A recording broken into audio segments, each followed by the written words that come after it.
વાત આગળ કરીએ ભાવનગરની, જ્યાં મહુવા માર્કેટ યાર્ડ ડુંગળીથી છલકાયું.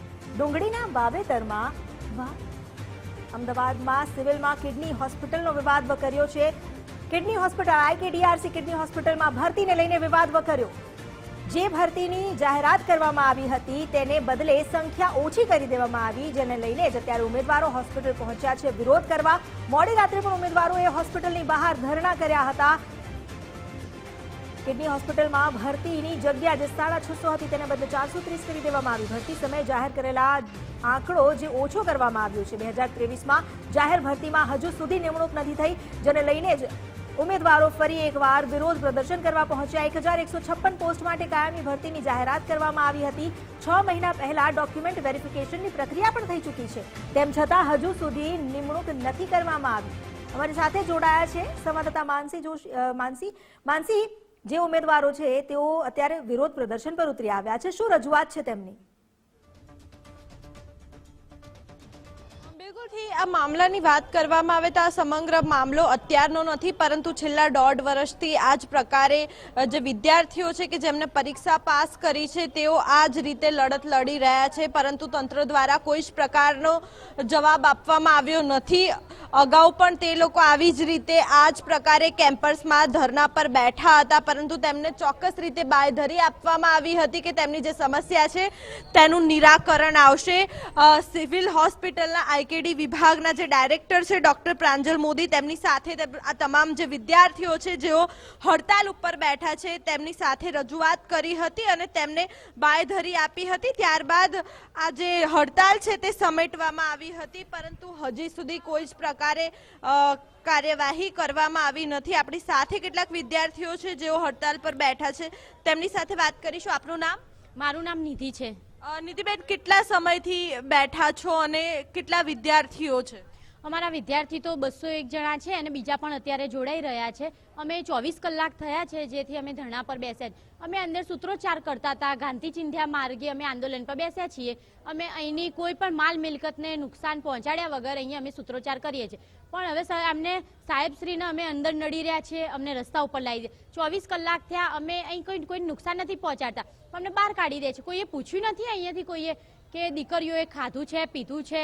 ઠંડીની આખી રાત ઠંડીમાં અમને હેરાન કર્યા. હવે અમને અહીંયા તડકા ઉપર લાવી દીધા છે. કોઈ પૂછવા તૈયાર છે નહીં. આમ કહેશે દેશની દીકરીઓ છો તમે, બેટી બચાવો, બેટી પઢાઓ, હવે બેટીને રખડાવો એવું કહે છે. મા બાપ કહે છે તમે ભણો અને નોકરી લો, તૈયારી કરો. અમે બી એ કર્યું, ભણ્યા, હોંશે પરીક્ષાઓ આપી, બહુ દિવસ રાત જાગીને મહેનત કરી, તૈયારીઓ કરી, પછી એમાંથી રિઝલ્ટ આવ્યું એની અંદર પણ લાગ્યા. પણ જ્યારે અમારું રિઝલ્ટ ઓર્ડર લેવાની વાત આવે છે ત્યારે એ લોકો સીધી સંખ્યા ઘટાડી દે છે. કોરોના કાળ વખતે જ્યારે અમને જરૂર હતી ત્યારે એ કહીના નહીં, દેશના દુનિયાના બધા લોકો ઘરમાં હતા, બધા ઘરે વર્ક ફ્રોમ હોમ કરતા હતા.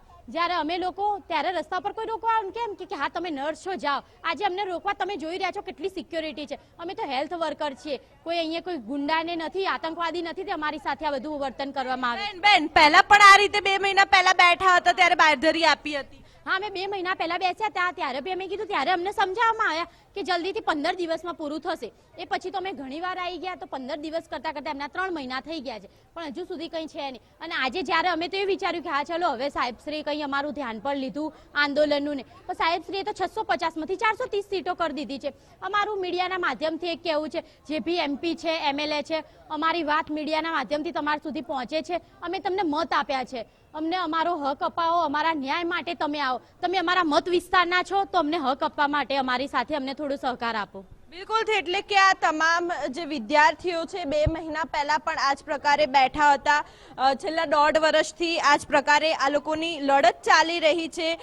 સિવિલમાં કિડની હોસ્પિટલનો જે ભરતી વિવાદ છે તે સામે આવી રહ્યો છે. ગઈકાલ રાતથી જ આ તમામ જે વિદ્યાર્થીઓ છે તે આટલી ઠંડીમાં પણ ધરણા પર બેઠા છે. અને ભરતી પ્રક્રિયાની જો વાત કરવામાં આવે તો ડોક્યુમેન્ટ વેરિફિકેશન થઈ ચૂક્યું છે, તેમ છતાં પણ નિમણૂક આપવામાં આવી નથી. 2023માં 1156 પોસ્ટની જાહેરાત કરી હતી.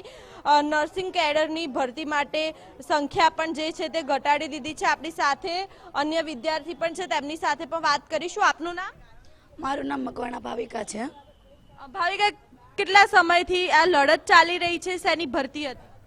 આ જે 31 કેડરની અલગ અલગ ભરતી હતી અને આ છે હેલ્થ ડિપાર્ટમેન્ટની ભરતી હતી, જેમાં એ 2023માં છે માર્ચ મહિનામાં એક્ઝામની નોટિફિકેશન આવી હતી, પછી ડિસેમ્બર 17માં એની એક્ઝામ લેવાની હતી, જૂન મહિનામાં તેનું રિઝલ્ટ આપવામાં આવ્યું હતું, જૂન મહિના પછી અમારું જુલાઈમાં ડોક્યુમેન્ટ વેરિફિકેશન કરવામાં આવ્યું હતું, ડોક્યુમેન્ટ વેરિફિકેશન થયું ત્યારબાદ 6 મહિના થઈ ગયા, હજુ અમને સુધી ઓર્ડર આપવામાં નથી આવ્યો. આની પહેલાં અમે ઘણા આંદોલન કર્યા છે અને જ્યાં સુધી અમને સચોટ આન્સર આપવામાં નથી આવ્યો, પછી અમે કંટાળી ગયા, મગજથી થાકી ગયા છીએ, એટલે અમે કાલથી ધરણા ઉપર આવી ગયા છીએ. કાલ સવારના અમે ધરણા પર છીએ. આજે સવાર થઈ ગયું, 24 કલાક થઈ ગઈ, અમને કોઈ પણ જવાબ દેવામાં નથી આવ્યું, કોઈ પણ પૂછવામાં નથી આવ્યું કે તમે ખાધું છે, પીધું છે, શું કર્યું છે.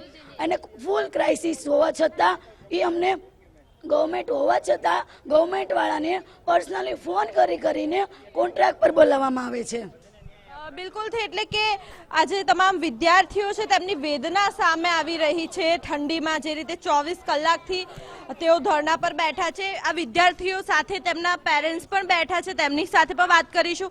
કેટલી મહેનત કરી હતી આ પરીક્ષા પાસ કરવા? 1.5 વર્ષથી સખત મહેનત કરે છે અને મા બાપ પણ અમે અહીંયા સખત મહેનત કરી છોકરાઓને ભણાય છે. હું સીવણ કામ કરીને મારી બેબીની ફી ભરી છું કે અમને ખબર છે કે અમે અમારા છોકરા પાછળ કેટલી મહેનત કરે છે, એ લોકોને ખબર નથી કે છોકરાઓ રાત દિવસ કરીને કાલ સવારથી અહીંયા ભૂખ્યા તરસ્યા બેઠા છે, ઠંડીની સખત મહેનત કરીને અને ડોક્યુમેન્ટમાં અત્યારે ક્વોલિફાઈડનું લિસ્ટ બહાર પાડ કરીને એ લોકો છૂટા થવા માંગે છે. એટલે અમારા છોકરાઓના ન્યાય માટે અમે અહીંયા જ્યાં સુધી અમને નિમણૂક પત્ર મળશે નહીં ત્યાં સુધી અમે અહીંયાથી હટીશું નહીં. બિલકુલ એટલે કે જ્યાં સુધી હવે આજે મેટર છે તેનું સમાધાન આવશે નહીં ત્યાં સુધી આ જ પ્રકારે જે ધરણા છે તે ધરણા ચાલુ રાખવામાં આવશે. 24 કલાકનો સમયગાળો થઈ ચૂક્યો છે, 24 કલાકથી આ જ પ્રકારે ધરણા ચાલી રહ્યા છે. આપણી સાથે અન્ય વિદ્યાર્થી છે, આપનું નામ? રોશન. ઋષાંક, આરોગ્ય મંત્રીને પણ રજૂઆત કરી છે, કેટલા ટાઈમ પહેલા આરોગ્ય મંત્રીને રજૂઆત કરી હતી, ઋષિકેશ પટેલને?